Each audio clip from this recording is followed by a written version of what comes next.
LoveLore Library. Chapter 287. Su Dingheng hits Su Yurou. Mother. Su Yurou hung her head, her voice weak, not daring to tell her mother that she had spent nearly 5,000 taels in total. Lu Shulan thought that Su Dingheng's anger in the front hall was probably related to Su Yurou's spending. Before she could figure out what to do, old Madame Qiu rushed over to inform her, "Madam, Marquis has summoned you and second young miss to the front hall. The master is in a great rage, and eldest young miss is already kneeling in the front hall." Su Yingxue was kneeling in the front hall.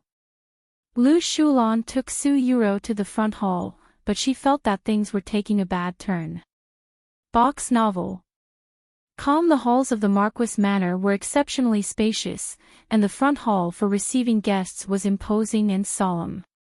At this moment, Su Dingheng, in a fit of anger, was pacing around the front hall, while Su Yingxue knelt on the ground in a red robe, looking especially helpless.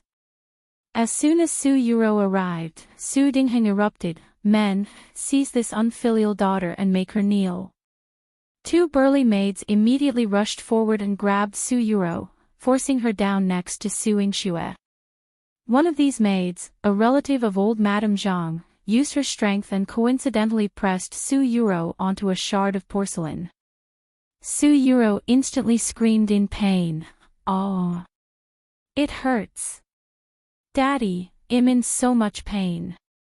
"You're only realizing it now. When you were spending money, why didn't you exercise restraint? If it weren't for your sister being unable to access so much silver, one would never have known about it. You two prodigals are close to emptying my Marquis Manor." Su Dingheng was livid and slammed the bill onto Su Yurou's face. Su Yurou usually protected her face as if it were her lifeline, but now, she was terrified. "My face. Daddy, please don't hit my face." Su Dingheng saw that she was still protecting her face at this moment. A gush of blood rushed up from his heart and he almost fainted. "Marquis, please take care of your health." Lu Shulan hurriedly approached to support him, using her gentle hands to caress his chest. But Su Dingheng was furious, and he pushed her away, scolding, "You've raised a good daughter. Marquis, please calm down and take care of your health. It's all my fault." Lu Shulan began to shed tears without saying much. "And you've, Su Yingxue. One tasked you with managing the household, but is this how you manage it? Your younger sister spent so much money, ostensibly for herself, but you were generous enough to share it with uncle and aunt. Why didn't you send some to the entire Jiangdu city?" Su Dingheng's flushed face turned ashen. One Su Yurou was already causing him heartache, and Su Yingxue seemed to be getting on his nerves even more. "Father, it's my fault. However, this issue with my little sister spending so lavishly in Thousand Jiao Pavilion will surely reach the ears of uncle and aunt. My little sister had previously reported a few hundred taels of silver. I thought it was with father's approval that one considered buying some new clothes for my cousins. One didn't expect that father wasn't aware of it." Su Yingxue appeared full of remorse. Su Dingheng widened his eyes. "What? She reported several hundred taels of silver earlier. The account book, bring it to me." Su Yingxue promptly had Jilan hand over the account book, and Su Dingheng saw that it clearly stated that Su Yurou had spent 500 taels on purchasing furniture from Red Brocade Lane. You unfilial daughter." Su Dingheng slapped Su Yurou, and his gaze turned cruel. "So it's not your sister recklessly spending money.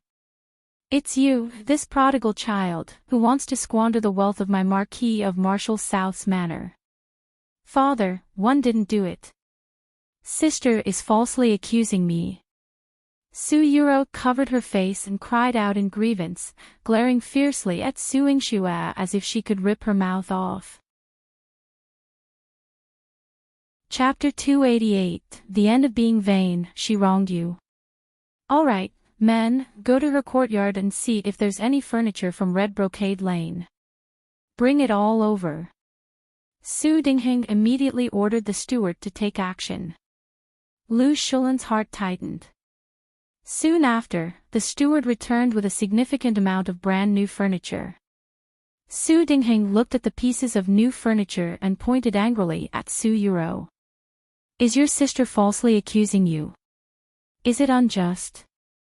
The furniture I provided for you previously was of excellent quality. Why did you need to replace so much without reason? Box novel. Calm Su Yurou whimpered and didn't dare to speak. Su Yingxue raised an eyebrow nonchalantly. She knew that once Su Dingheng investigated, he would realize that Su Yurou had broken the furniture herself and then bought new items. Su Dingheng felt his blood pressure rising. His face turned ashen, and he clutched his chest. Men, return all these items immediately, along with the clothing, jewelry she purchased, and the gifts she sent to others. Retrieve everything for me. This amounted to over 10,000 taels of silver, a significant sum. Father, I don't want to return them. Su Yurou covered her face. To her, these items were a matter of pride.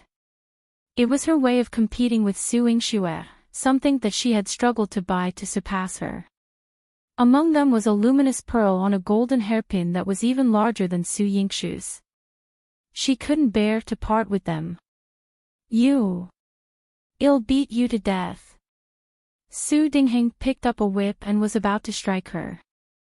Lu Shulan rushed over, and the lash hit her instead, causing her skin to break and bleed.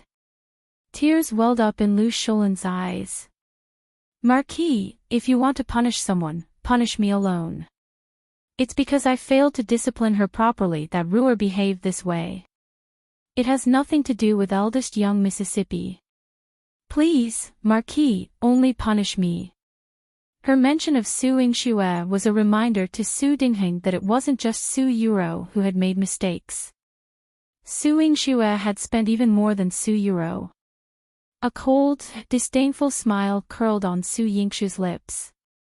Before Su Dingheng could proceed with any punishment, the steward announced that some guests had arrived outside. Su Yingxue's uncles and aunts had come to express their gratitude and deliver gifts. They thanked Su Yingxue for gifting her cousins with new clothing and jewelry and expressed their desire for closer family ties and mutual support in the future.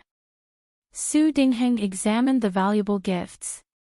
Importantly, he hadn't maintained good relationships with his siblings. After they had separated households, the distance between them had grown.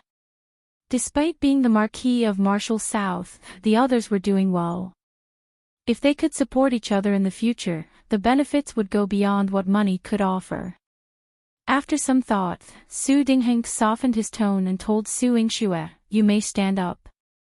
Su Yingxue rose to her feet slowly, and Su Dingheng even offered words of comfort. "Yingxue, one acted in anger and punished you earlier.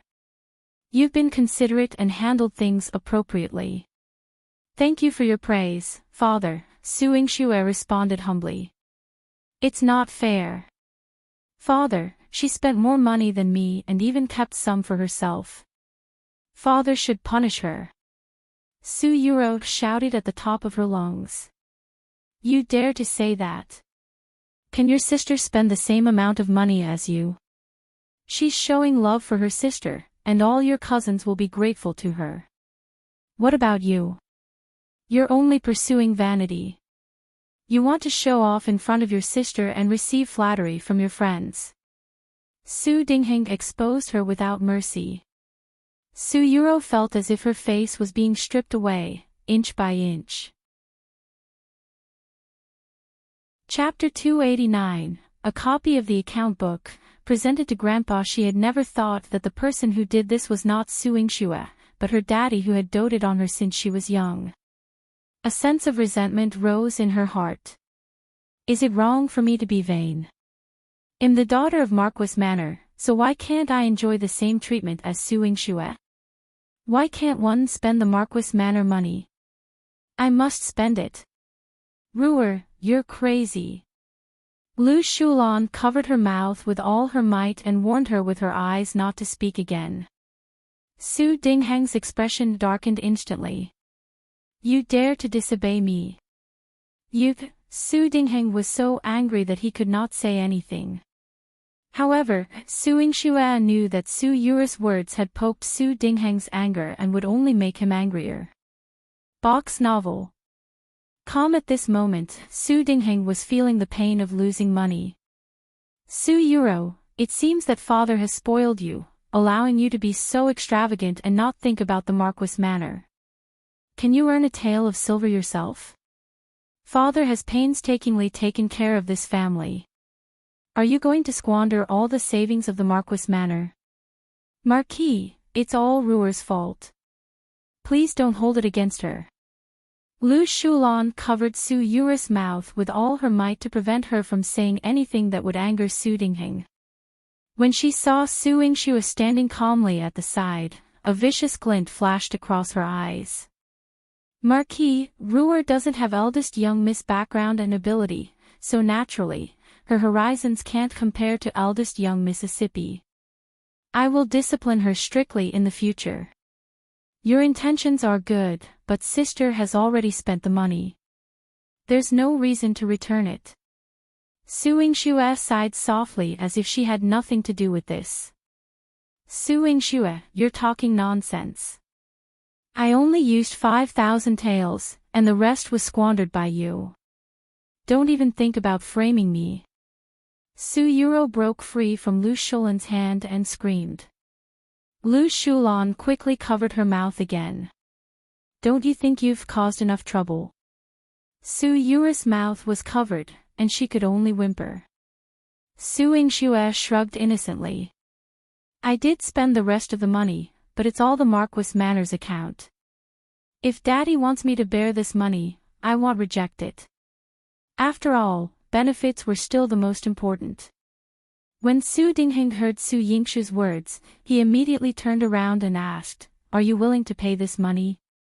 Your clinic. He originally wanted to say that the clinic and the grain and oil shop must have made a lot of money. It was better for her to pay this money than for him to lose money. Su Yingxue's eyes were filled with cold mockery, but it disappeared in an instant. She smiled lightly. Of course. I'll go to the clinic tomorrow and ask Manager Qi to fill in the money. I'll put this money in the clinic's account. This was originally a very obvious matter, but Su Dingheng felt that something was wrong. Lu Shulan's brain worked faster than Su Dingheng's. She immediately thought that if she went through the clinic's accounts, the clinic would spread the news. Su Dingheng was a person who cared about his face. He still needed Su Yingxue's money for the expenses of the manor. Wasn't this a slap to his face? Lu Shulan stared hatefully at Su Yingxue. This vicious woman. Su Dingheng quickly understood and immediately waved his hand. No. This money can't go through the clinic's account. This money, he gritted his teeth. I'll pay it out of the Marquis Manor's account. It was all his property. If it was less than 10,000 taels, then so be it. Su Yingxue chuckled. Yes, I will record this down as usual and make a copy. One will order someone to send it to grandfather. What? You? Are you stupid? Why are you giving the accounts of the Marquis Manor to father? Su Dingheng immediately panicked. Chapter 290. Defeat Su Yurou. If his hot-tempered father found out about this, he wouldn't easily forgive him. He had never allowed Lu Shulan to enter Marquis Manor.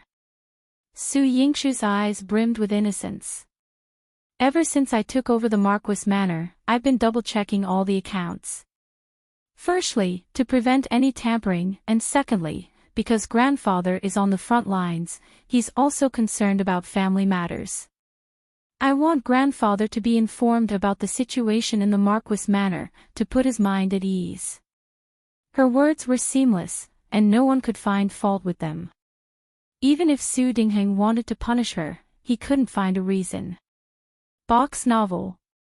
Calm, however, this debt couldn't be left on Marquis Manor's accounts. After reflecting on his loss, Su Dingheng gritted his teeth. This bill goes to me. You don't need to record it in Marquis Manor's accounts. This. Father, is it okay with such a large sum of money? Su Yingxue appeared worried on the surface, but inside, she was sneering. Su Dingheng's private assets were more substantial. You don't need to ask too much. I will handle this bill. You just focus on managing Marquis Manor's accounts. Su Dingheng looked agitated. Su Yingxue nodded obediently. After Su Dingheng settled the bill, he returned to the front hall. When he faced Lu Shulan and her daughter, he looked livid, as if he wanted to devour them. Although he had expelled Su Yingxue, she stood outside and listened. She could hear Su Yuru's agonizing screams. When she came out with Jilan, the latter was still trembling. Marquis spoils second young miss so much, yet he's willing to punish her like this. When Su Yurou was dragged out, her skin was torn and bleeding, much like what had happened to Su Yingxue in the past. Su Yingxue coldly curled her lips. Marquis dotes on Su Yurou because she knows how to flatter him. Now he's punishing her because Su Yurou has infringed upon his interests and caused him to lose a substantial amount of money. Hence, no amount of favoritism could offset Su Yuru's mistakes, especially when Su Dingheng was enraged, and Su Yurou deliberately displayed her greedy side to provoke him. This was a major offense.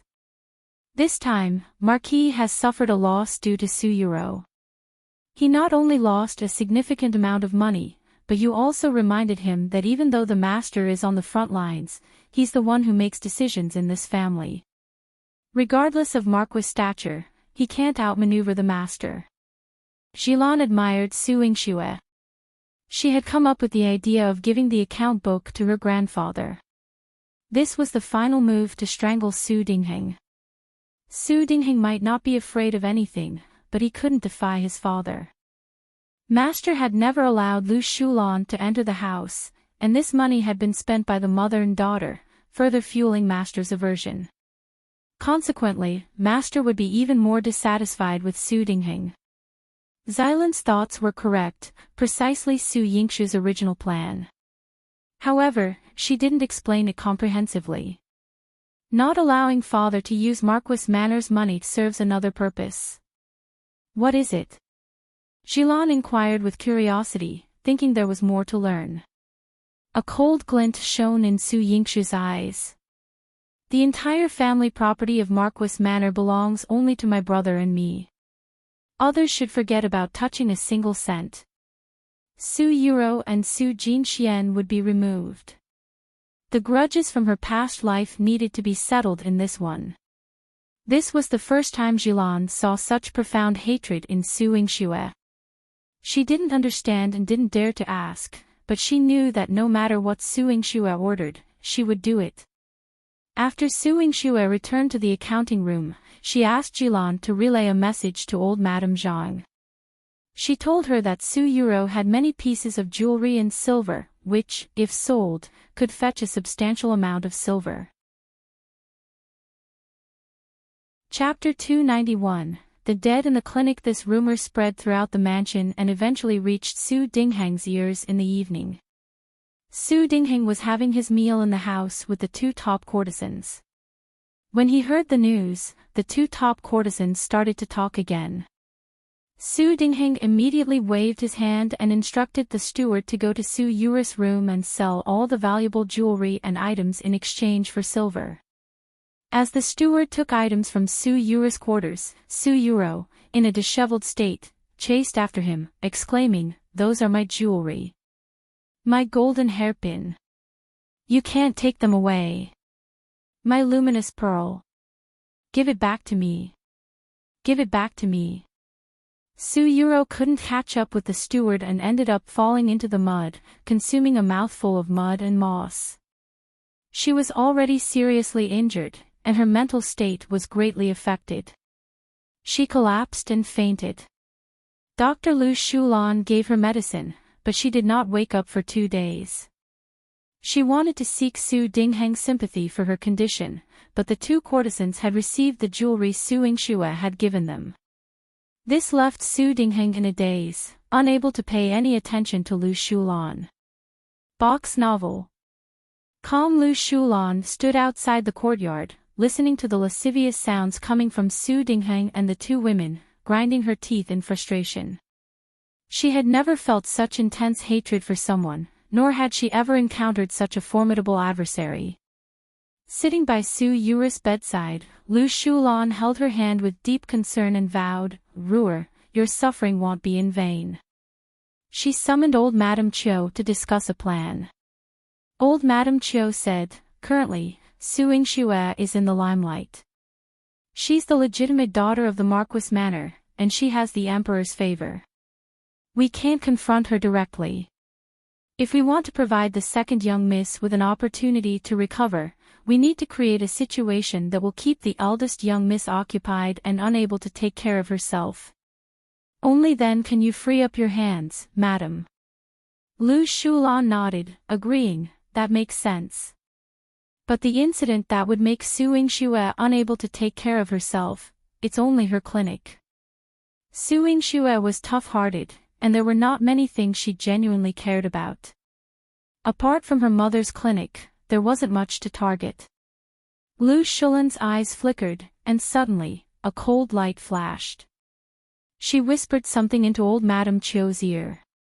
After Su Yingxue had finished her responsibilities at the Marquis manor, she intended to visit Vermilion Bird Street to inspect the newly renovated clinic.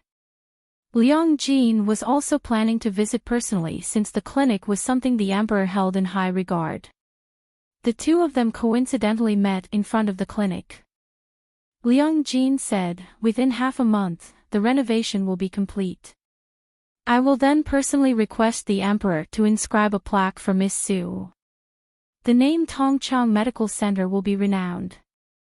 Su Yingxue offered a slight bow and replied, "Thank you, Lord Liang, for your diligent efforts on behalf of my clinic." Liang Jin responded, "It's not solely for your benefit. I also hope that the people of Jiangdu City can receive better medical care. Though it's impossible for everyone to be free from illness, if everyone can access healthcare and receive better treatment, they will lead better lives." Su Yingxue expressed her gratitude. With some free time on her hands, Su Yingxue decided to visit the newly opened clinic in the western part of the city. However, upon her arrival, she found a crowd gathered at the entrance, indicating some sort of incident had occurred. Su Yingxue pushed through the crowd to get a closer look and spotted an elderly woman at the entrance, accompanied by a child, sobbing. The old woman muttered incoherently, "Give my son's life back. This heartless clinic, give my son's life back. My son still has a child, and as an old woman, how can I go on living?" Before Su Yingxue could fully grasp the situation, the clinic's attendants came out and began to expel the crowd.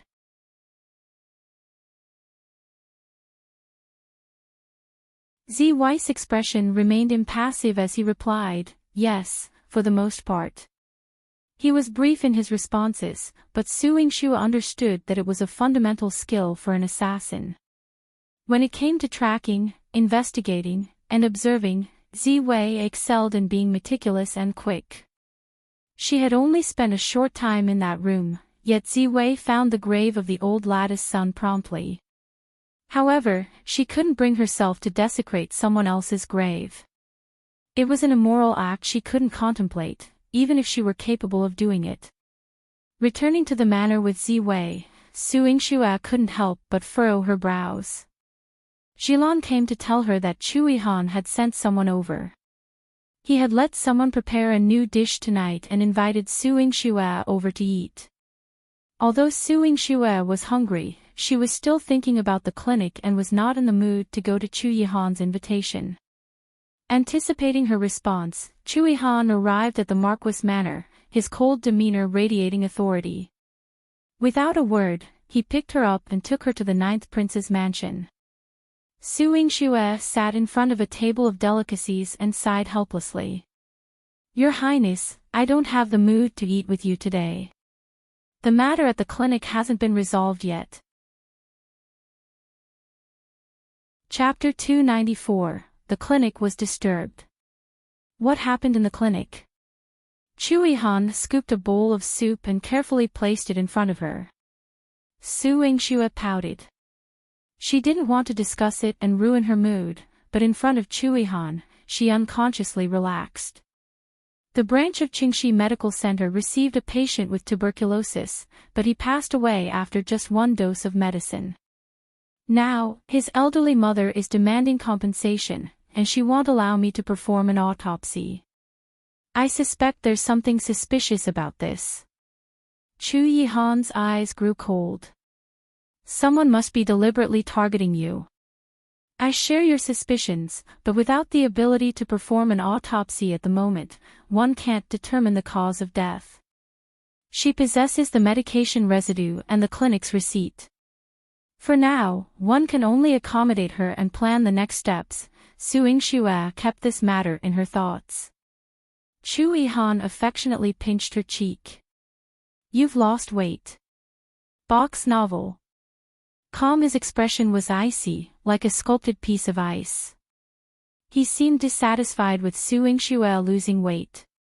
Yingxue blushed at his intimate actions. She whispered as she ate, girls look better when they're slimmer.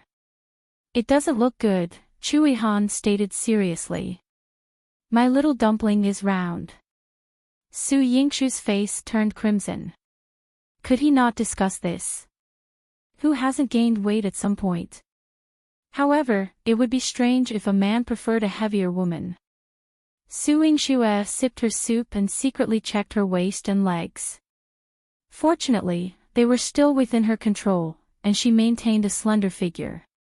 She completed her meal peacefully. The old steward from the prince's mansion politely inquired, Miss Su, are you satisfied? You've enjoyed the codfish tofu multiple times today. Well, be sure to serve it to you again. Thank you very much, Yingxue said, touched by the courteous treatment in the prince's mansion. The old steward's eyes crinkled as he smiled kindly. You are the future mistress of the prince's mansion. Naturally, we dare not neglect you. Future mistress. Yingxue's face was filled with question marks. Before she could fully comprehend, the old steward had already left with a knowing smile. Yihan's familiar presence enveloped her.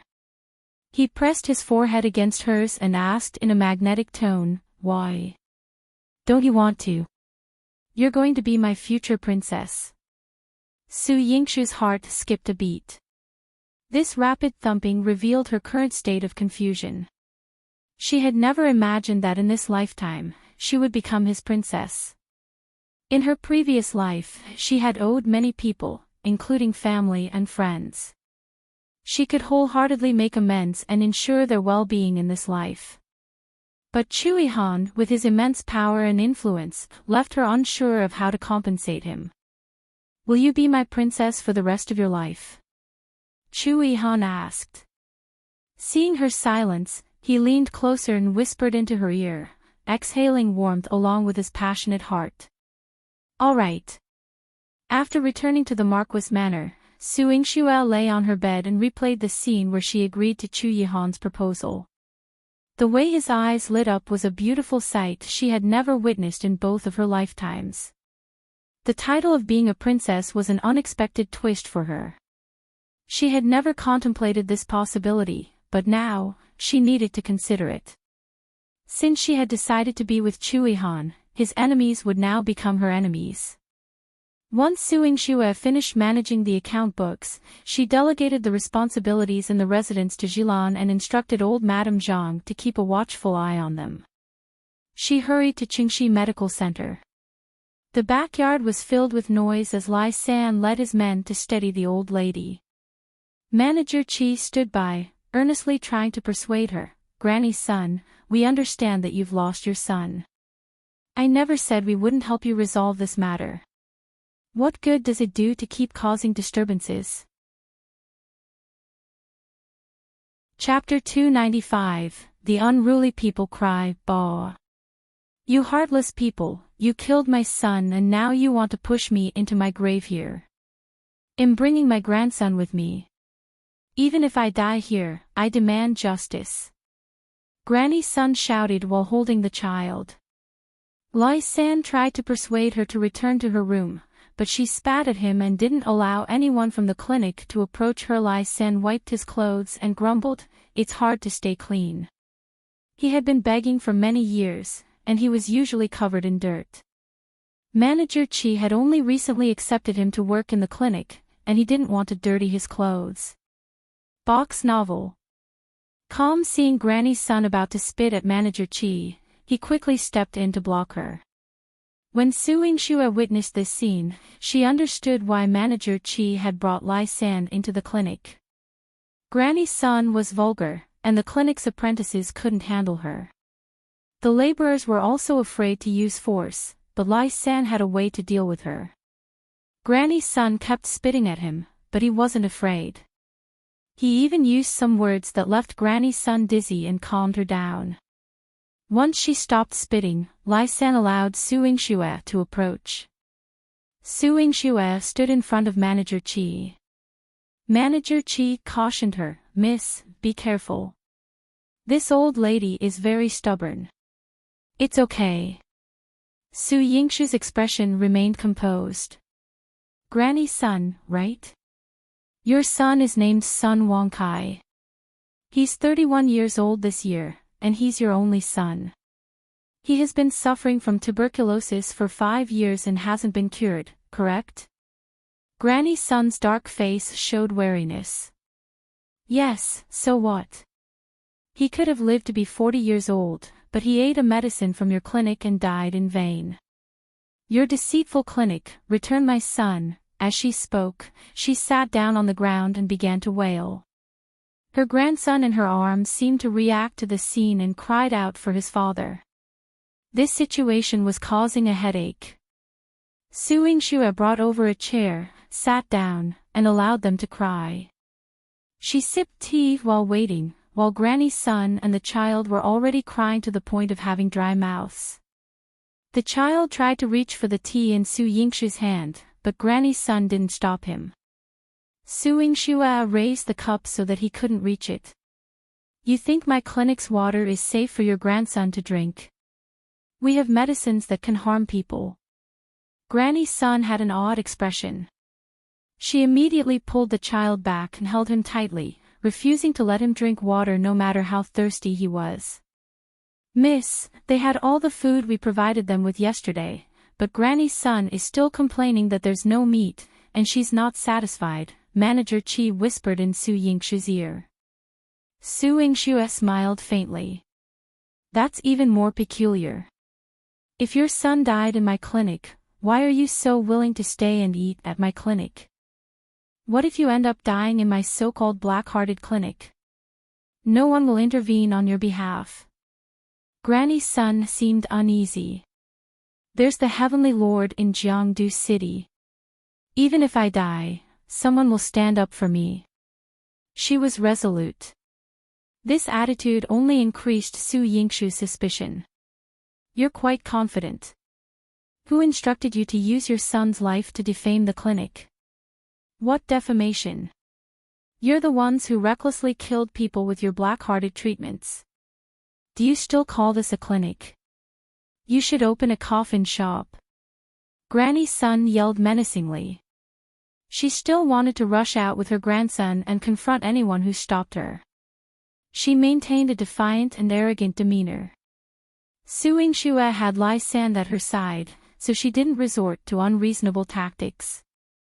Once Liang managed to calm Granny's son, Yingxue spoke slowly, "If you insist on this and refuse to reveal who instructed you, they'll take you to the capital prefecture, where we'll conduct an autopsy on your son.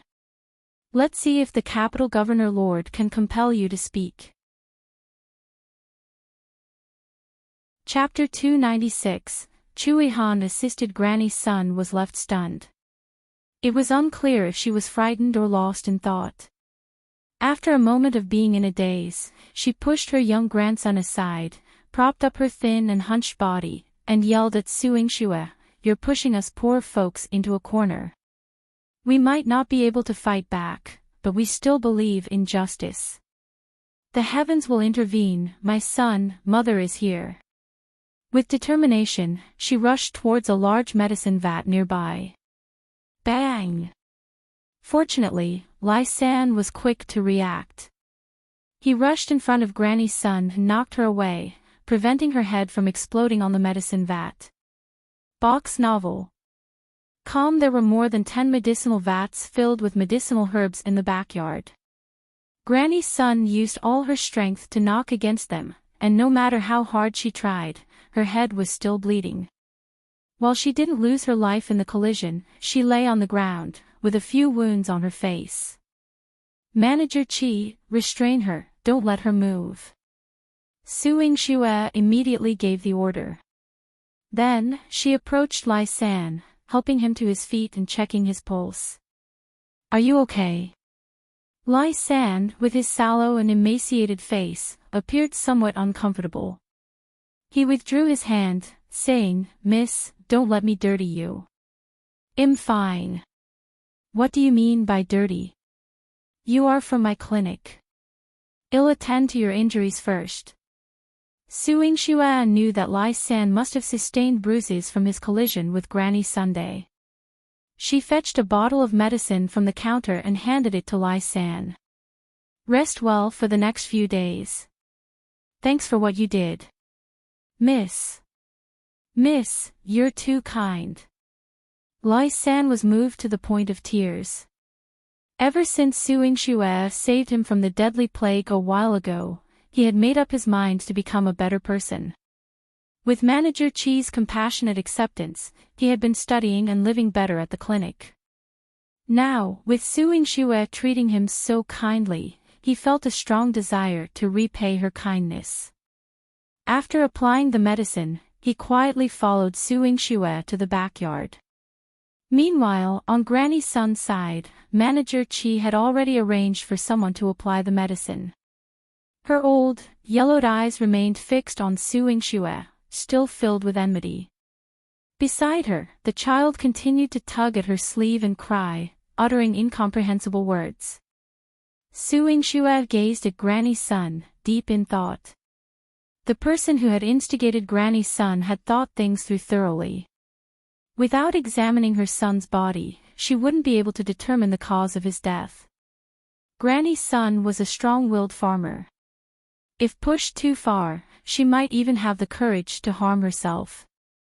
Yingxue realized that if Granny's son were to die here today, regardless of how she handled Granny's son's remains, it could become a source of leverage against her. These villagers were from the same community and often interacted with one another. Seeing Granny's son in such a pitiful state on the ground, a few strong and youthful men brandished their shovels and hoes in Yingxue's direction. Who are you? How dare you harass Granny's son? Brothers, it's all a misunderstanding. We're from Tongchang Medical Center. Today, we're here to escort Granny's son back and assist in relocating her son's grave. Please, don't harm anyone. Liang was well versed in dealing with people, especially those from the lower strata of society. Upon hearing his words and recognizing that he wasn't a high-ranking official, their wariness lessened. Yingxue cast an appreciative glance at Liang before returning her gaze to Granny's Sunday. Granny's son, your family situation is presumably not ideal, and this coffin couldn't have been purchased without 20 taels of silver. How did you ensure your son's peaceful rest in this coffin? Chapter 298, Yingxue's Magnanimity. Granny's son revealed a vulnerability and became flustered. I found it. It's not worth much. Found a coffin. Grandma, in this day and age, people may find money lying around, but who finds such a large coffin? Did you perhaps find it at a coffin shop? Which coffin shop would be willing to discard such a fine coffin? Manager Qi chimed in. They didn't deliberately lower their voices. As a result, the young men who were helping Granny's son also expressed confusion. This coffin appears valuable no matter how you look at it. Granny, where did you find it? They were curious and wanted to see if there was anything else to be found. Go, go, go. Why are you picking up coffins? Has your son passed away? Do you need a coffin? My son was poisoned by this group of people. If you want to find something, go ask them for the coffin, especially this young lady here. She's the legitimate daughter of the Marquis Manor and oversees it. She's loaded with money. Go find her. Granny's son couldn't restrain herself and said many things she shouldn't have. Yingxue chuckled. Granny's son, from the moment we met, I never disclosed my identity. You didn't even ask my name, yet you somehow know that I'm the legitimate daughter of the Marquis Manor and that I oversee the Marquis Manor. The person who instructed you must be from the Marquis Manor, right? Granny's son's eyes darted around nervously. She recalled what someone had taught her and shouted, everyone knows about the clinic opened by the Marquis Manor's legitimate daughter in Jiangdu City. Previously, there was a deadly plague that killed many people, and now it's taken my son's life. Bullies. We, the common folks, can't contend with this group of high-ranking officials. We're suffering. Everyone present, much like Granny's son's family, hailed from humble backgrounds. Some of the men had tattered clothing. Granny's son's words resonated deeply with them, and coupled with their resentment of the wealthy, they pointed their hose towards Yingxue. You people of privilege who live comfortably have no qualms about causing deaths. What more do you want now? If we don't report you to the Heavenly Lord, you'd better leave and stop mistreating Granny. Yingxue's brows were tightly knitted. When this group of people became rude, they could not make a move. Otherwise, it would only make the other party hate them even more. However, since the other party was a young man, he was also reasonable. She might as well lay the matter out. She walked in front of the hose wielded by these strong men, held her head high, and proclaimed, I am indeed Yingxue, the legitimate daughter of the Marquis of Marshall South's Manor, and I am a doctor at Tongchang Medical Center. Granny's son's son passed away after taking medication from my clinic, and I deeply apologize for this. But I, Yingxue, swear on my life that my clinic will never treat human lives callously or intentionally harm any patient. That's why I'm here personally to open the coffin and examine the body to provide justice for the deceased son Wang Kai. If he indeed died due to medication from my clinic, then Yingxue, will personally atone for it with my life. Tongchang Medical Center will take care of Granny's son and her descendants for the rest of their lives. Yingxue's words left everyone astounded. The legitimate daughter of the Marquis Manor being willing to pay with her life for an ordinary farmer was already bewildering. Furthermore, taking care of Granny's son and her descendants for their entire lives was an exceptionally responsible offer. Are you truly here for an autopsy? The young man who had stopped Yingxue earlier put down his hoe and asked. What else can I do? The deceased deserves respect, but it's only by ascertaining the cause of his death and why he died that we can provide justice. Yingxue's words were forceful and determined. Although these farmers weren't educated, they understood the logic. Two burly men approached Granny's son and advised her, Granny, don't stand in her way. Miss Su is a good person. Well, let her perform the autopsy. If your son was truly harmed by her clinic, we won't leave you to suffer alone. Chapter 299, Open an Autopsy, Go Away. What do these foolish men, understand? That woman has a heart as cruel as a snake and scorpion. She killed my son, and now she wants to destroy his body, and obliterate all evidence. Granny's son sat down on the ground, her cries filled with despair. Poor my son. I'm powerless, and now, even in death, you are to be desecrated by these people, just so you can't rest in peace, my son. Granny's son's wails were heart-wrenching, leaving the villagers unsure of how to proceed. Su Yingxue's expression darkened slightly. Granny's son, if you insist on preventing me from opening the coffin to examine the body, I will go and invite Lord Liang from the capital prefecture. He is known for his impartiality, and everyone in Jiangdu City is aware of it. He won't favor me and will ensure justice is served. This. No. No. Granny's son waved her hands in horror. The person who had looked for her had instructed her not to cause a ruckus at the government office and not to let anyone open her son's coffin. Grandma, you keep insisting that your son was murdered. Isn't reporting it to the authorities the best course of action? The honest villager scratched his head, not comprehending Granny's son's actions. Su Yingxue stood nearby, showing no urgency. The simple villagers here had a knack for exposing Granny's son's deceit. You're all blindly jeering. You've all been bewitched by that woman. Oh my. Granny's son might lack other talents, but she excelled at making a scene. She stood in front of the coffin, and anyone who approached her was met with her threat to throw herself into the coffin. This made the villagers hesitant to approach her. Even Su Yingxue couldn't publicly apprehend her. As things started looking dire, just when Su Yingxue was in a difficult situation, a woman dressed in rough clothing rushed out and picked up the child next to Granny Sunday. She knelt beside her, wiping away tears, and tried to convince her. Mother, please don't be stubborn. Let Miss Su perform the autopsy. Wang Kai would feel uneasy if he saw this from heaven. You. Why have you returned?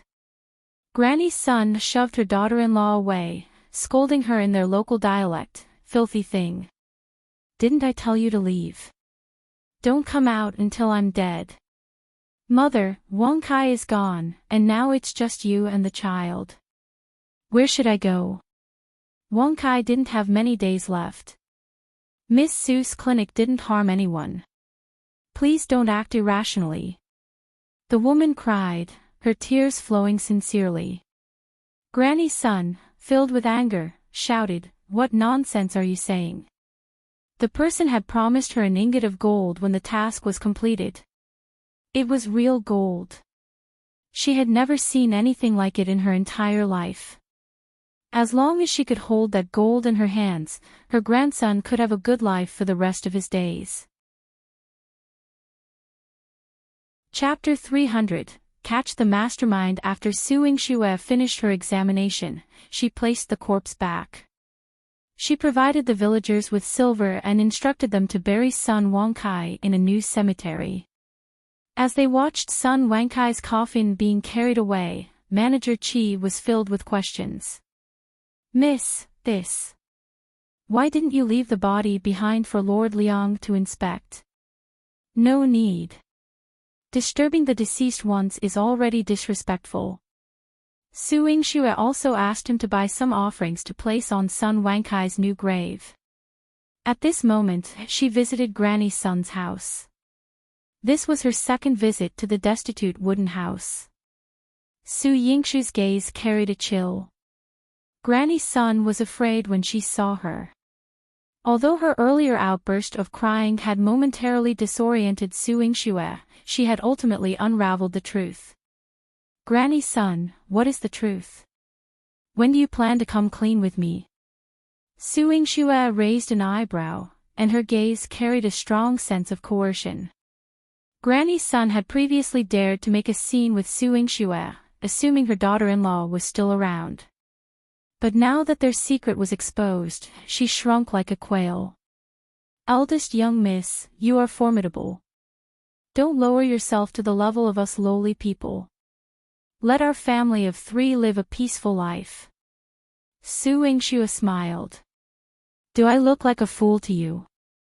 The child in Granny's son's arms shook his head and said firmly, No. Be good. Hey, raise some candy for you. Su Yingxue produced a bag of sweets from her pocket and handed it to the child. Suddenly, Su Yingxue sensed a dark figure moving behind her. She turned and said, I'll buy it for you after I'm done. The dark figure discreetly retreated. Granny Sun and her family observed Su Yingxue's actions with curiosity. Su Yingxue had no intention of explaining further. She simply inquired, "Do you want to live in peace, or do you want to argue with me?" Granny Sun's daughter-in-law had been cautioned not to confront Su Yingxue, so she promptly responded, "Miss Su, we won't argue with you. We'll tell you whatever you want to know. My mother, she was manipulated. Someone promised us gold, persuaded us to expedite Wang Kai's death, and coerced Granny to visit the clinic to extort money from you. Why did you reveal everything?" Granny Sun pulled her daughter-in-law closer and whispered, "That person warned us that if the truth came to light, our entire family would be killed. Mother, can't you see? Miss Su is even more frightening than them." Granny Sun's heart trembled as she observed Su Yingxue. This young miss, who appeared to be about 15 or 16 years old, shattered her preconceptions. She had believed that young girls would be the easiest to manipulate and would crumble under her cries. However, this young girl exhibited remarkable composure.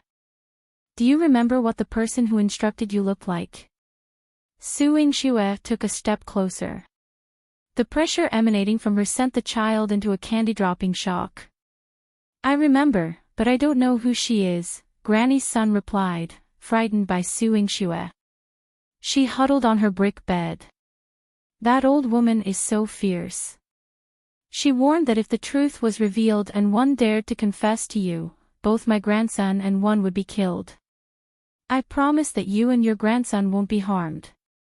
However, one need you to describe that person's appearance. For example, how old does that old woman appear? What's her physique like? What color were her clothes? What did her face look like?" Su Yingxue gestured roughly. She understood that Granny Sun was illiterate and wouldn't be able to draw a portrait, so she asked her to provide a verbal description. Chapter 301, Report to the Authorities. Arrest him. Granny Sun made her best effort to remember and then described it to Su Yingxue with gestures and words. That woman was in her 30s or 40s, looking fierce and with a mole on her face. She was wearing purple clothes and even had jewelry on. We, the villagers, had never seen such opulence. When the woman gave her a silver ingot as soon as she arrived, Granny Sun was left stunned. Later, the woman mentioned that Granny Sun's son, Wang Kai, didn't have many days left to live. Once Granny Sun sorted out this matter, the woman would give her another gold ingot. If she passed away in the clinic, the woman would give 2 gold ingots to her daughter-in-law. Granny Sun thought about her age and her son being gone, leaving no one to earn a living. Her grandson would go hungry. If she could trade her and her son's lives for her grandson's lifetime of security, she was more than willing. Therefore, after discussing it with her son, they agreed to this arrangement. Little did they know, they'll send people to protect your daughter-in-law and grandson, but Granny Sun, you must come with me to the Marquis manor. I need you to identify the woman, Su Yingxue stated calmly. Granny Sun's daughter-in-law was still somewhat frightened. Miss Su, my mother didn't intend to harm you. Please spare her. Even if she was coerced, she still caused harm, Su Yingxue asserted. Granny Sun's family was undoubtedly pitiable, but when they couldn't survive, they turned to harming her and the clinic. That was still a wrongdoing. Granny Sun's daughter-in-law continued to wipe her tears. Granny Sun looked at the child in her arms and comforted her. As long as my grandson is fine, it doesn't matter whether I live or die. Su Yingxue left the room and instructed Manager Qi to arrange for Granny Sun's grandson and daughter-in-law. She then covertly had Granny Sun transported back to the Marquis manor. Manager Qi asked with concern, "Miss, why don't we report this to the authorities? We have concrete evidence this time, and we can certainly uncover who harmed you." "I already know who it is," Su Yingxue said with a sharp twist of her lips. "Who?" Manager Qi's eyes widened, and he watched Su Yingxue's expression, venturing a guess. Is it someone from the Marquis manor? Are they deliberately harming Miss? Su Yingxue didn't clarify but instead instructed him, go to the capital prefecture and file an official report. Describe the case clearly, stating that the culprit is within the Marquis manor. Ask Lord Liang to come to the Marquis manor and handle the case justly. Yes. We'll do it immediately. Su Yingxue and Manager Qi went their separate ways. Upon her return to the Marquis manor, Su Yingxue remained silent. Later that night, Yihan came to report on the situation within the Marquis manor over the past 2 days. During these last 2 days, Marquis didn't visit the courtesan Belle's quarters and instead rested in Lady Liu's Qingxin court. Miss, is Marquis favoring Lady Liu and her daughter once again? Yihan furrowed her brow with worry. Looking at the account book, Su Yingxue let out a cold laugh. When has he not been partial? During this period, Yihan began to say but realized that Su Dingheng had recently shown particular appreciation for Su Yingxue. Upon further thought, it was because Su Yingxue had been managing the Marquis manor efficiently and successfully, which earned her Su Dingheng's praise. But it wasn't from the heart. Xiaolan's gaze turned icy, and she expressed her resentment. Marquis has never genuinely cared for you, Mississippi. Yes, because of my mother, Su Yingxue replied as she closed the account book, her eyes flashing with a sharp edge. She had only recently come to a realization. In her previous life, her foolishness accounted for 99% of her disaster, but the remaining 1%, her father's bias, played a significant role. Su Dingheng was pleased when her older brother excelled, and he would praise her when she did well. However, she could tell that Su Dingheng had never truly loved the siblings. Chapter 302, Your Highness, the only person he cared about and pampered to the bone was Su Yurou. Even if he was disappointed in Su Yurou now, if Su Yurou died, he would cry very sadly. On the other hand, if she had died, it would not have been the same. Perhaps, Su Dingheng would have scolded her and then pretended that he had never had a daughter. Because he had never loved her mother. Therefore, he did not love any of her mother's children. This cruel reality made Su Yingxue laugh with a sense of desolation. Boom! There was a sudden sound outside the window. Yihan quickly went to check, and then there was silence. Su Yingxue stood up cautiously. A white figure fell from the door. It was Yihan, who was as graceful as a celestial being. After Su Yingxue recovered from her surprise, the corners of her mouth unconsciously curled up. Your Highness. Yes. Yihan let out a low grunt and then closed the door behind him, pressing her against the door. He lowered his head and kissed her lips. Oh, Su Yingxue was taken by surprise, and by the time she could react, she couldn't resist his invitation. His passionate breath enveloped her, and she fell into his arms, her whole body feeling weak. The two of them were intimate for a while, and when Yihan couldn't hold back any longer, he separated from her. He sat down on the side and poured himself a cup of tea to calm down. Su Yingxue stood there awkwardly, not daring to get too close to him. Under the bright lights, the man's handsome features, deep facial contours, sexy jawline, and seductive gaze were on full display without any restraint, carrying a hint of coldness in his intense eyes. His thin lips had a glistening sheen, making them extremely tempting. Before the blush on Su Yingxue's face had a chance to fade, it deepened. Based on her bodice response, Su Yingxue could tell that she was craving his touch. Cough.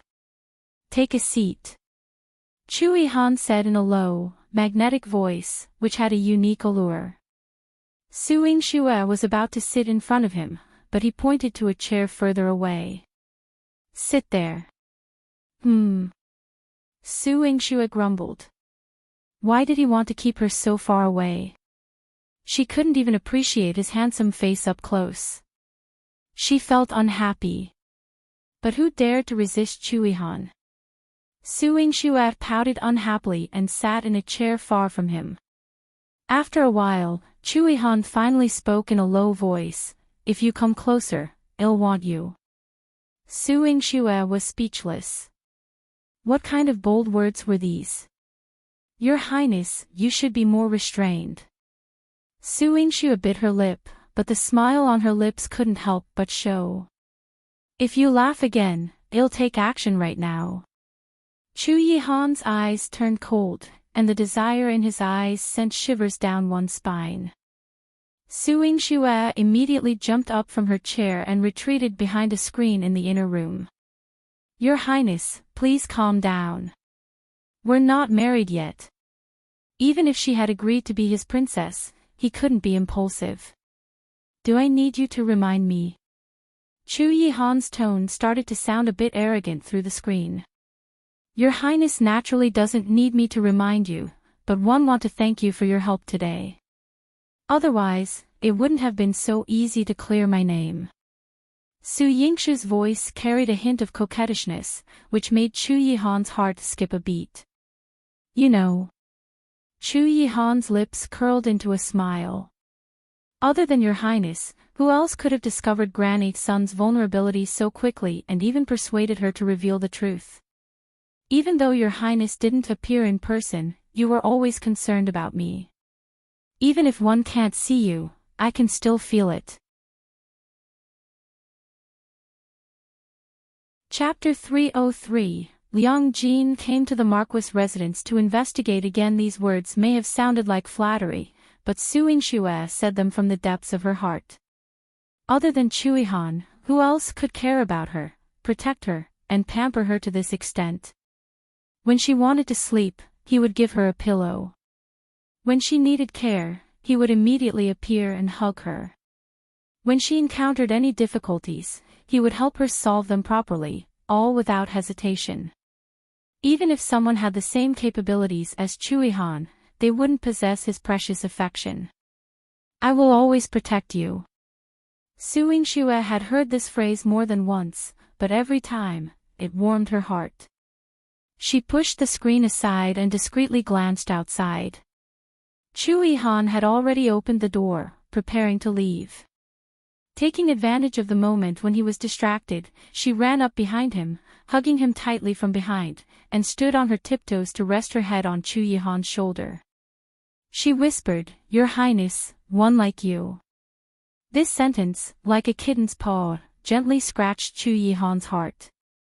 Yingxue closed the door, but Yihan lingered, gazing at her silhouette reflected in the window and unwilling to leave.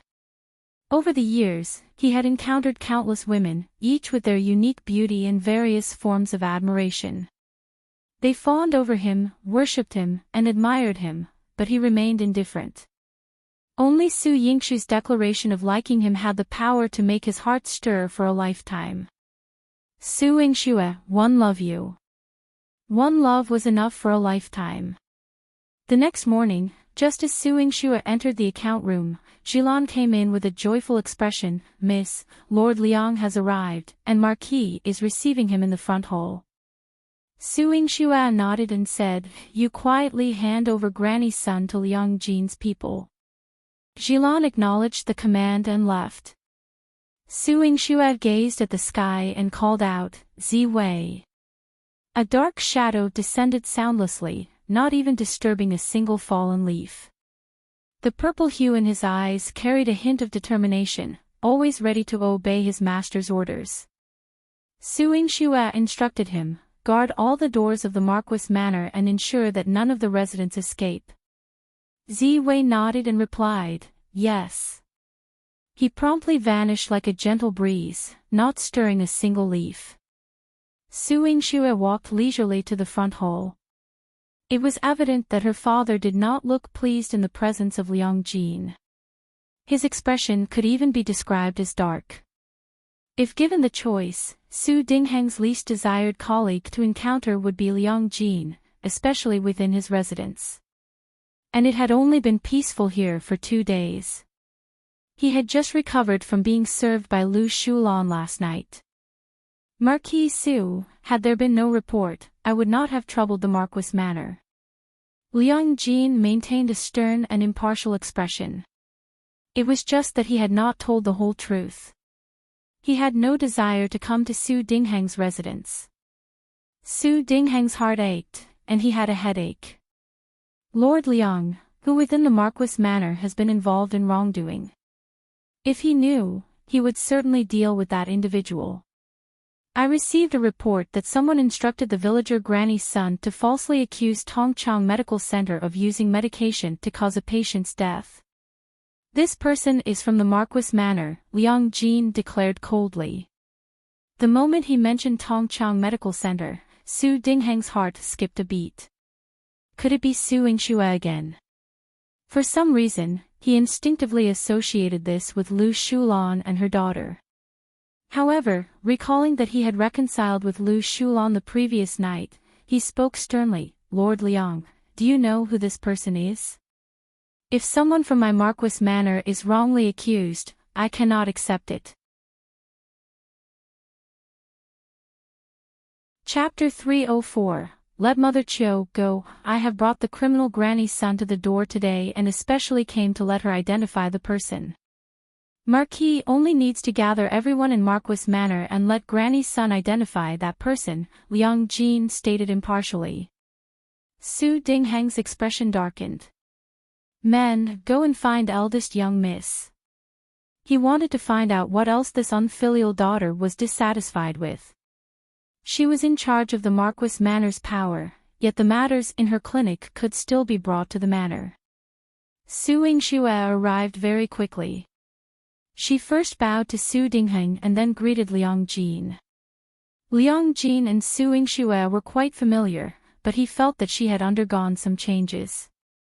It's only been a few days, and Miss Su seems to have become more mature after managing the family affairs.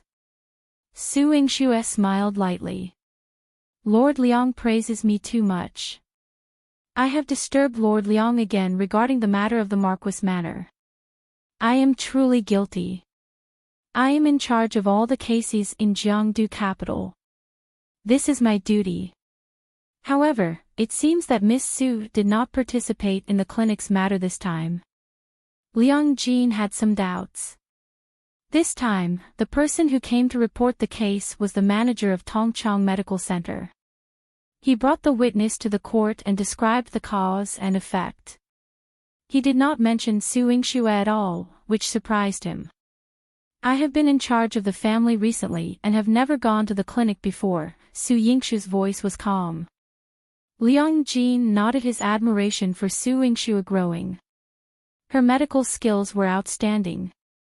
She could open a medical center outside and manage family affairs inside. Her ability was extraordinary. Su Dingheng listened from the side. Su Yingxue was not involved in this case, so he was relieved. As long as she didn't participate, it was probably the other servants in the residence and had nothing to do with Lu Shulan and her daughter. Now that Su Yingxue was in charge, he handed this matter over to her. Yingxue, assist Lord Liang in investigating the case. Su Yingxue folded her hands at her waist. Yes, father. She first ordered Jilan to instruct the stewards of each courtyard to gather the servants of each courtyard and wait outside the hall. Then, she ordered the 3 divisions and 6 chefs to be on standby and line up according to the order for Liang Jin to bring people to identify them. The first to be recognized was the person in Su Yingxue's courtyard. Liang Jin had his way of investigating the case. He asked for a clean room and asked people to go in and interrogate them one by one before coming out. Thus, after interrogating the 3 divisions and 6 chefs, Su Yingxue called Liang Jin for lunch. In the afternoon, the people in her courtyard were the first to be identified. In Sunset Court, old Madame Qiu had already packed her belongings and came to bid farewell to Lu Shulan. Lu Shulan frowned. Old Madame Qiu, why were you so careless this time? Why did you reveal a flaw? Old Madame Qiu's eyes darkened. One was careful, but one miscalculated that old lady. I only left for a moment, and she used a dog's body to replace her son's body and burned it in front of me. She made me think that her son's body had been cremated. When one found out, the people from Tongchang Medical Center had already opened the coffin and examined the corpse. Fortunately, you took leave yesterday and went home. Now that Su Yingxue is about to find out, you should leave Jiangdu City quickly and never return. Lu Shulan gave old Madame Lu some silver notes. Old Madame Qiu had served her since she was young. If it wasn't for the fact that Su Yingxue was too fierce, she definitely wouldn't have left her. After old Madame Qiu kept the money, she patted Lu Shulan's hand earnestly. Madam, this Su Yingxue is powerful. You must be careful when you fight with her. Lu Shulan glanced at Su Yurou, who was lying on the bed and was so weak that she had shut herself in. Hatred suddenly appeared in her eyes. I will be careful. I'll return the pain that Su Yingxue has inflicted on us 10 times over. Chapter 305. Be Unreasonable. Old Madame Qiu left reluctantly. She quietly walked to the corner door of the woodshed and was about to leave. Before she could take a step, a black shadow landed in front of her. The man's long and narrow eyes were devoid of emotion, and his black scabbard carried a bloodthirsty chill. Old Madame Qiu's legs trembled, and she fell to the ground.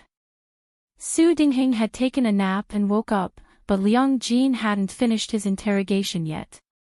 Everyone in Su Yurou's courtyard had been investigated, but Liang Jin insisted that even if Su Yurou was bedridden, he would have his female subordinate bring the witness to question her directly. He was known for his fairness, and not even the emperor could challenge him, let alone Su Dingheng. Seeing that everyone in Marquis Manor had been questioned, Su Dingheng asked Liang Jin, Lord Liang, have you found any results? Liang Jin organized a thick stack of documents and pulled out a sheet with 5 names listed on it. He pointed to Su Dingheng and said, these are the 5 individuals not present in the Marquis Manor. One must personally meet them today. Su Dingheng was feeling a bit of a headache. Su Yingxue stepped forward to explain the situation. 4 of these individuals can return to the manor today for Lord Liang to interrogate. However, one of them remains missing. Who is it? Su Dingheng's brow furrowed slightly. Su Yingxue hesitated before revealing, it's the madam of Lady Lu. She asked for leave from the manor yesterday to take care of her family. I sent someone to her house just now, but we couldn't find her. Su Dingheng looked at Lady Lu and asked, were you aware of this? Lu Shulan's voice was gentle and soft. Old Madame Qiu has been with me for many years, and my elderly mother has been bedridden all along. One felt sorry for her, so I allowed her to return for a few days to take care of her mother. Instead of having her come now, why don't we wait for her to attend to her mother for a few days and then go to see Lord Liang? No. If she is within Jiangdu City, please ensure she is brought to me. Liang Jin asserted. He was known for his no-nonsense approach, never letting anyone off, and that's what made him highly respected. Lu Shulan's eyes welled up with tears as she bit her rosy lips. This. If Lord Liang insists on this, 1 am willing to accompany Lord Liang back to the capital prefecture until old Madame Qiu is returned. After her passionate night with Su Dingheng, she knew that he would never let her go. Su Dingheng immediately voiced his opposition, Lord Liang, you have already interrogated everyone in the Marquis Manor. Only one person remains unaccounted for. Please show some leniency. Once old Madame Qiu returns after tending to her mother, I will personally bring her to the capital prefecture. Su Dingheng was more than generous. Liang Jin's expression remained stern. Even if she has left Jiangdu City, I will apprehend her today. In her heart, Su Yingxue gave Liang Jin a thumbs up. Her willingness to report every incident wasn't in vain. Liang Jin's impartiality never disappointed anyone. Upon hearing this, Lu Shulan burst into tears. She was so fragile and didn't say a word, making people's hearts ache. Su Dingheng held her and consoled her. "All right, Laner, you are not to blame for this. Lord Liang is being too unreasonable. Lord Liang, if you wish to find this person, please go look for her yourself. I won't accompany you any longer." Su Dingheng expressed impatience, believing that the woman in his arms was the most important thing at that moment.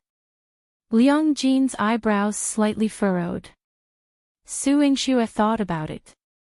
Ziwei was very efficient, so she suggested, "Lord Liang, it's already late. Why don't you return to the residence first and find her tomorrow?" There was a surprise waiting for him at the door. Chapter 306. The case is clear. Unexpectedly, Liang Jin was very forthright and commanded his subordinates, "Men, go to the woman's address and bring her here. I won't leave Marquis Manor until I've seen her today." Su Yingxue was surprised by his action. "Lord, you are quite assertive," she thought. Su Dingheng almost choked. Where on earth did these stubborn principles come from? Lu Shulan's eyes gleamed with satisfaction. She glanced at Su Yingxue. No matter how deep her facade, she wouldn't be able to locate old Madame Qiu. Su Yingxue pretended not to notice Lu Shulan's eye signals. With a calm gaze, she inspected her action, waiting quietly, as if she were indifferent to the world. Liang Jin's subordinates took the portrait and returned with a person in less than half an hour. 2 bailiffs brought old Madame Qiu before Liang Jin. "Lord Liang, this person matches the portrait perfectly and was found around Marquis Manor. Her movements were mysterious." Liang Jin looked up and saw a match with the portrait recorded in Marquis Manor. He turned to Su Dingheng. "Lord Marquis, is this the old Madame Qiu from your residence?" Su Dingheng, having spent a significant amount of time with Lu Shulan, couldn't possibly not recognize old Madame Qiu. However, there was a hint of bewilderment in his eyes. "It's her, but why the panic?" "Ah. Yes. Old Madame Qiu opened her mouth repeatedly but couldn't utter a single word. Lu Shulan's heart skipped a beat, and she blurted out, "How is that possible?" Old Madame Qiu's whereabouts were well concealed, and she had already left Marquis Manor. How could she have been recaptured? It was Su Yingxue. Lu Shulan cast a glance at Su Yingxue with a concealed glare, but Su Yingxue maintained her usual calm. As for her eyes, they were as profound as the sea, revealing nothing. "Bring her out." Liang Jin waved his hand, and Granny's son was brought forward. Granny's son was shackled and excitedly pointed at old Madame Qiu. "It's her. She gave me money to frame someone, causing my son to die prematurely, and even attempting to burn him." Granny's son's eyes were brimming with tears. She knew she had wronged someone, and her fate would not be pleasant. She was willing to confess her sins but was determined to implicate the one who had manipulated her. Su Yingxue had told her that if she didn't want her grandson to hang his head in shame for the rest of his life, she needed to guide him onto the right path. Old Madame Qiu couldn't speak, but she gritted her teeth and didn't deny Granny's son's accusation. Liang Jin turned to Su Dingheng. "Marquis, with the case now mostly clarified, 111 take this person back to the capital prefecture for questioning. If there are any developments, I'll have my men inform Marquis Manor." Su Dingheng looked displeased. "Please proceed, Lord Liang." Chapter 307. She wants to dig out the truth. "All right, I'll leave it to you." Su Dingheng was previously unsure of how to interact with Lu Shulan. When Su Yingxue brought it up, he took the opportunity to relax with the 2 courtesans. Su Yingxue walked in front of Lu Shulan and said politely, "Please. Lu Shulan's handkerchief had already been twisted into a deformed shape. Old Madame Qiu's capture undoubtedly had something to do with Su Yingxue. But she couldn't question Su Yingxue, and she couldn't reveal herself. Su Yingxue even offered to escort her back home. This was like a sword with a hint of ostentation thrust into her chest. I've heard that old Madame Qiu has been taking care of you since you were young. I believe your bond with her must be very deep, Su Yingxue said as she caught the faint fragrance of flowers wafting through Marquis Manor. What are you trying to say? Lu Shulan was already gnashing her teeth in hatred but had to be cautious with her words. It's nothing. I'm just expressing my sympathy for you. Old Madame Qiu is the person closest to you. Why would she make such a mistake? Why would she provoke Tongchang Medical Center? What could she possibly gain from falsely accusing a clinic like this?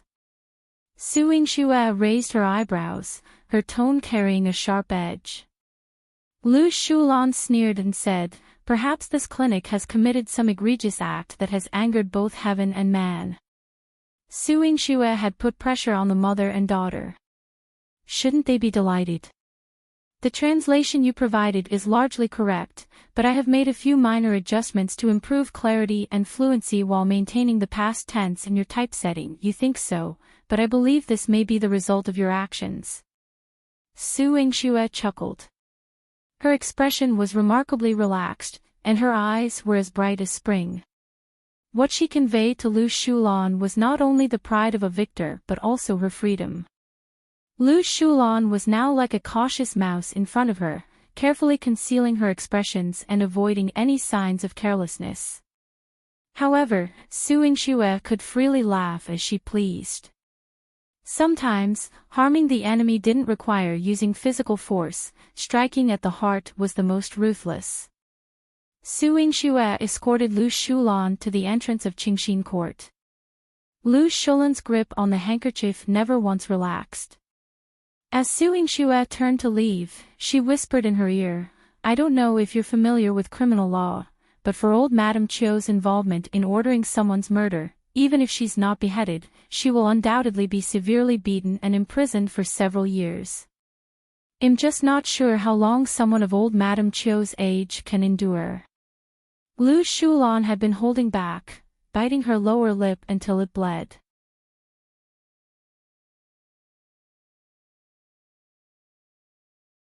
Chapter 309, Please, let me see your Highness.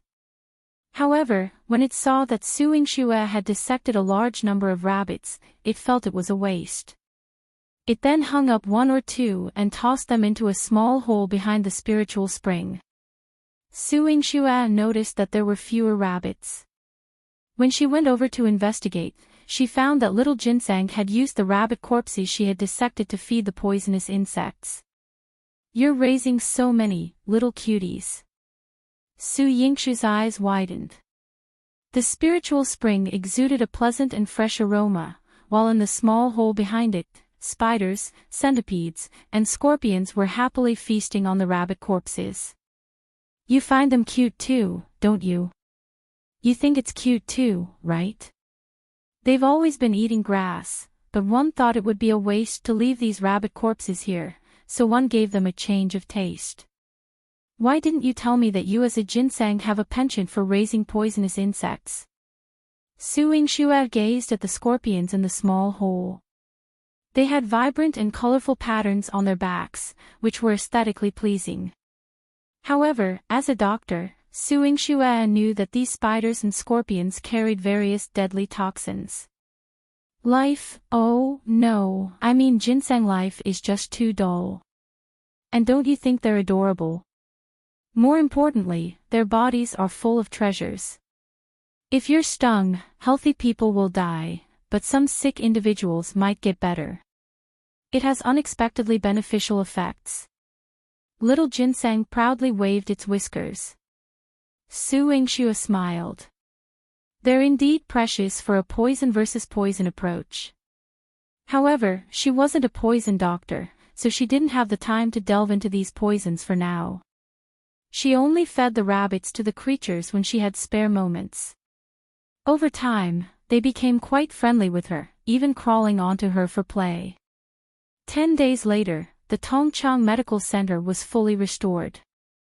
Chu Mingyuan personally presented the plaque, and Su Yingxue organized the clinic's reopening. As she returned to the clinic, she found herself swamped with work, with no time to rest. After examining one patient, she called out, "Next." Liang rushed in, her eyes brimming with tears. "Miss Su, please, save our princess." Su Yingxue's expression turned somber as she followed Liang to the princess manor. After talking the princess' pulse, Su Yingxue furrowed her brow. "Is this the work of Chu Xiuwen?" Xingping's tragic and ashen face spoke of deep despair. She didn't answer but conveyed everything through her expression. "That vile scum!" Su Yingxue cursed. She had never seen such a disgusting man before. Not only did he bully women, but he also made them suffer so much that they wished they were dead. Xingping could no longer give birth, but now she was ill and could not stand it. Coupled with her long-term depression, it was not a sign of longevity. "Dr. Su, I beg you, I want to see your Highness again." Tears welled up in Xingping's pleading eyes. Su Yingxue pursed her lips. "For now, you must focus on your recovery. Other matters can be considered after you regain your health. Dr. Su, one know my time is limited, but one beg you to let me see your Highness again. Please help me deliver this sachet to him. I simply want to see your Highness once more before one depart this world." Xingping's frail hands tightly gripped Su Yingxue's arm. Su Yingxue's beautiful face turned cold. "How can you be certain that he will meet you? If it were anyone else pleading with him, he might not agree. But you. Your Highness has fallen for you. If you speak on my behalf, he will undoubtedly come to see me." The softness in Xingping's voice tugged at the heartstrings. However, Su Yingxue wouldn't let her principles waver. "You know that your Highness has feelings for me, but do you know that one also have affection for him?" Chapter 310, Why don't you see for whom this king agreed? Su Yingxue's eyes were clear and bright. She didn't hide anything and had the same fierce and domineering aura as Yihan. Xingping managed a bitter smile. "One can see.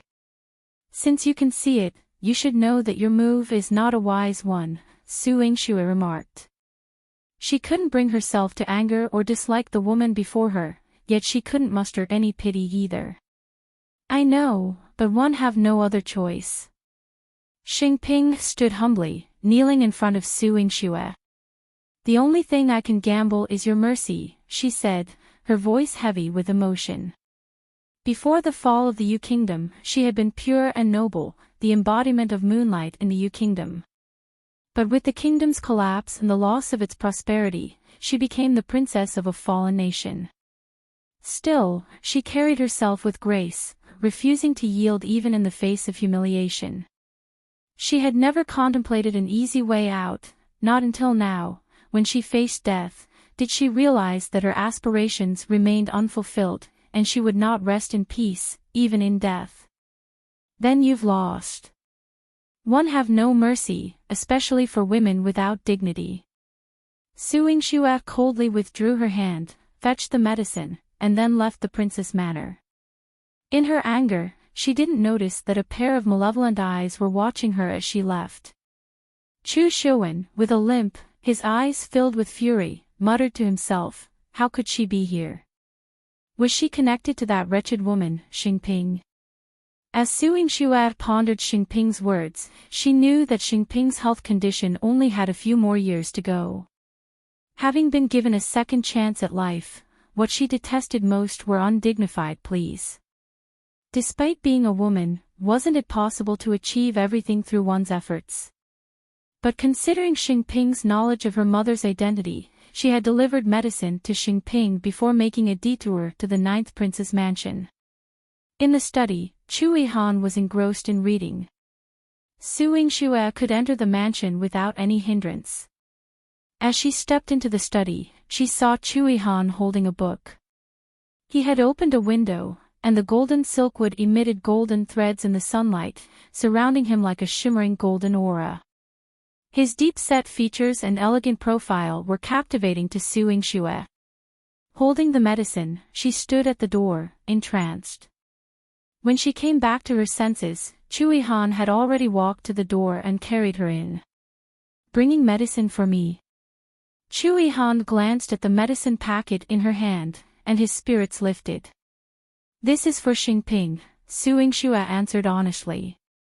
Yihan's expression remained indifferent, his interest waning. "May first ask your Highness for a favor?" Su Yingxue asked with some trepidation. "Of course," Yihan responded directly without questions. Su Yingxue chuckled. "In that case, would your Highness accompany me to the Princess Manor?" She didn't dare directly request that Yihan meet Xingping. After all, she wasn't entirely comfortable with this matter. But Yihan immediately understood. "She wants to see me." Su Yingxue lowered her head in guilt, thinking her silence was probably an admission. Yihan's aura suddenly became oppressive. He tersely said, "Let's go." Su Yingxue's heart suddenly felt heavy. You agreed to meet Xingping so readily. Have you forgotten who I am agreeing to?" Yihan's face turned cold, and his eyes were like ice as if they could pierce through anyone. Su Yingxue lowered her head. "I'm not insisting that you agree. At least, your Highness could have refused, right?"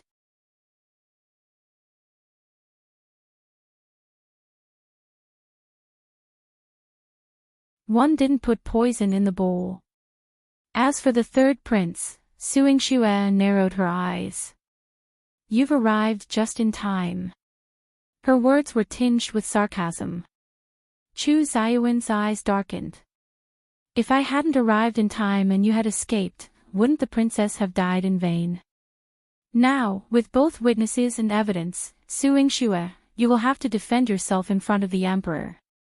Xiuwen waved his hand, and the palace guards escorted Su Yingxue away.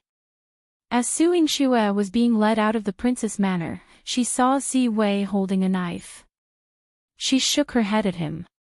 He couldn't impulsively save her, or he would be caught as well.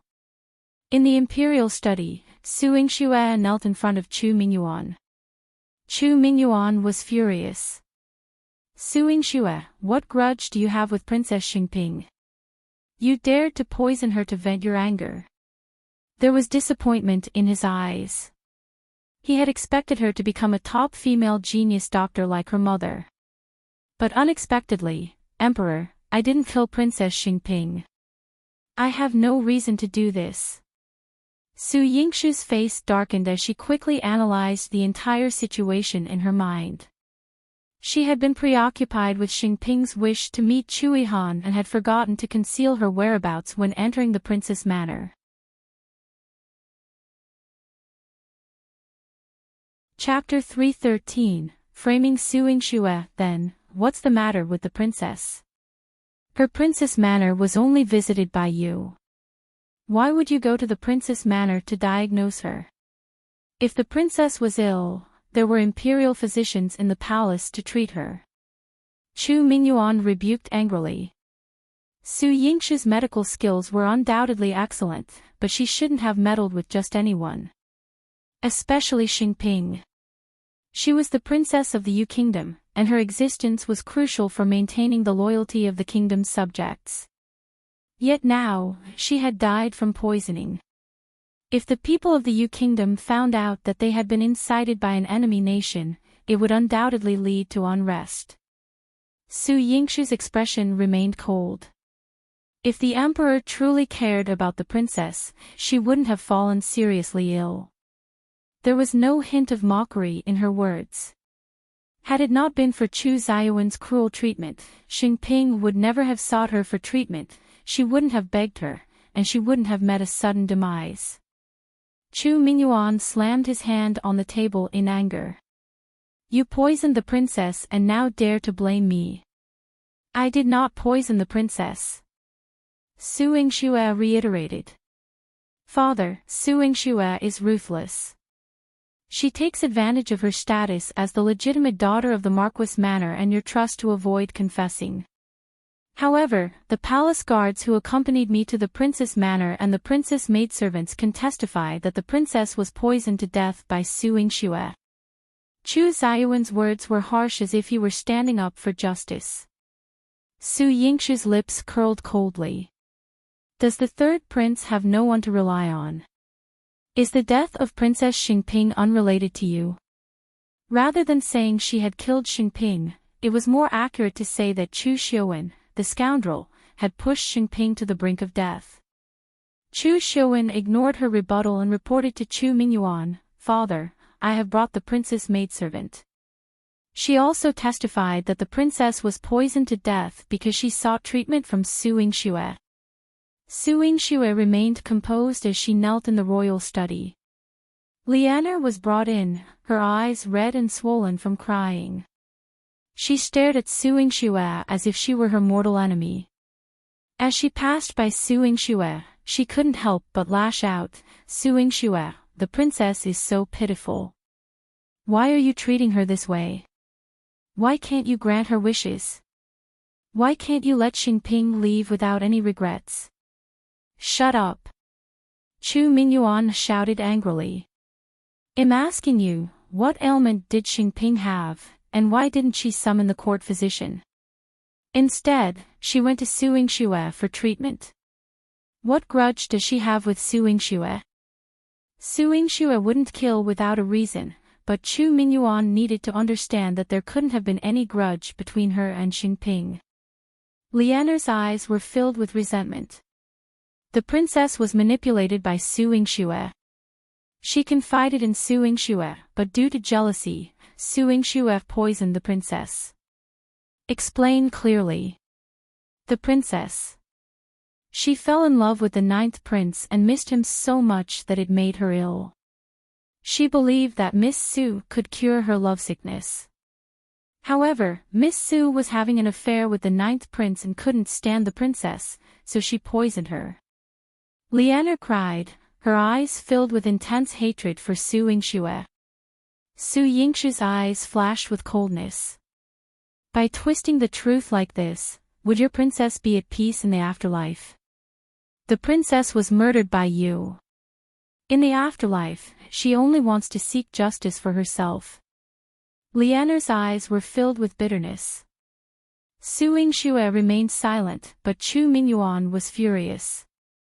Su Yingxue, you had an affair with the ninth prince. Is that why you killed Princess Xingping?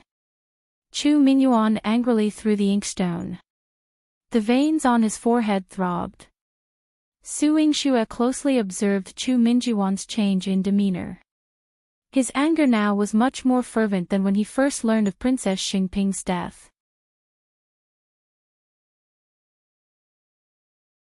Chapter 314. His relationship with the emperor. He cared more about her and Chu Yihan. Su Yingxue remained silent until Chu Mingyuan finished venting his anger. Then, he waved his hand and threw her into the prison. The cell was dimly lit, and Su Yingxue sat cross-legged on the stone bed with a slight frown on her forehead. Xingping's sudden death after drinking the medicine was undoubtedly intentional, and Chu Xiuwen's timely arrival made it hard for her to believe that he wasn't involved. The most troublesome part was someone using Liang to reveal her relationship with Chu Yihan. She never thought that their relationship would be so visible to others. What complicated matters were the relationships between Chu Mingyuan and Chu Yihan. They're brothers, Su Yingxue. Chu Yihan's voice, tinged with anger and worry, rang out. Su Yingxue immediately jumped off the bed. Your Highness, 1 a.m. here. Chu Yihan split open the cell door with Qing Frost sword and pulled Su Yingxue into his arms. Are you hurt? Su Yingxue shook her head, and a dimple formed on her cheek when she smiled. Do you think I'm someone who gets hurt so easily in your eyes? Chu Yihan tapped her nose. You're not easily hurt. You're easily foolish. Yingxue pursed her lips and lowered her head. It's rare for me to be foolish. One just didn't expect that someone would be audacious enough to harm a princess like Xingping. And even frame her. It was one thing if they wanted to harm her, but they had implicated Xingping's life. If you had ignored her, would you still have been framed? Yihan ruffled her hair, his tone filled with affection and a hint of helplessness. Yingxue obediently accepted his reprimand. Compared to her usual fiery nature in front of him, she was surprisingly well-behaved now. Yihan gave her a firm head rub. What are you thinking about? Who knew how many cunning thoughts were brewing in that little head? I was thinking about your relationship with the Emperor, Yingxue said cautiously. If it weren't for Xingping's death and her involvement with the Emperor, she wouldn't have asked. Do you want to know? Yihan's eyes darkened, exuding a chilling air of danger. Yingxue nodded. Yes. Yingxue didn't find the prison particularly cold, but after hearing Yihan's revelations, she couldn't help but shiver. The power struggles within the royal family were far crueler than most people imagined. His elder brother was missing, his mother had been killed, and he had become the most powerful figure. Yet, he had to constantly watch his back. As long as he lived, the Emperor would not let him be. As for the grudge between him and the Emperor, Yingxue smiled bitterly. She had yet to uncover her mother's background, but she seemed to have been drawn into another whirlpool. What was she to do? Are you afraid? Yihan gently kissed her forehead. Yingxue cocked her head and playfully asked, If I say I'm afraid, will your Highness stop liking me? No.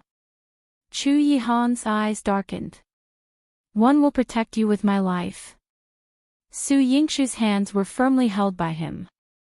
The warmth they brought made her smile. I will do the same. If someone wanted to use her to harm Yihan, then that person was as good as dead. Yihan wanted to take Yingxue out of prison, but Yingxue didn't agree. Whoever framed me here, I want them to beg for my release. Yihan's eyes sparkled with admiration. It seems I was overthinking. Your Highness, feel free to think about me more. I don't mind, Yingxue winked playfully. Yihan left the imperial prison and entered the palace with his sword.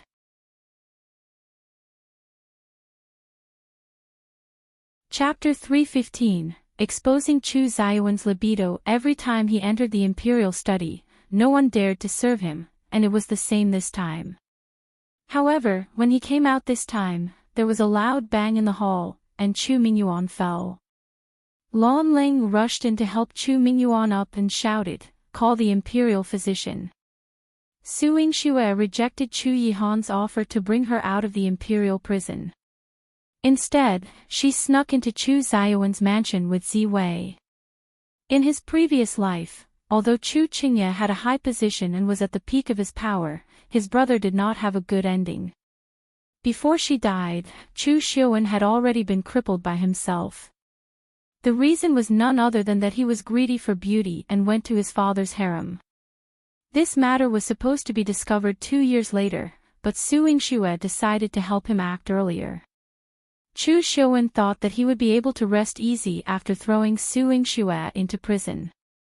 He celebrated with his mother at Fengzhou Palace at night and returned to the manor drunk, ready to grab a maid to warm his bed. There was a red figure in front of his room. Her back was beautiful and graceful, and it immediately aroused the lust in his eyes. He threw himself at her. Silly young girl, it's you tonight. Bang! Yingxue dodged, and he crashed into the door frame. Bitch! Xiuwen covered his flushed face and cursed, How dare you? The woman in front of him was as beautiful as a fairy. She was dressed in red and looked domineering. She was gorgeous but not demonic.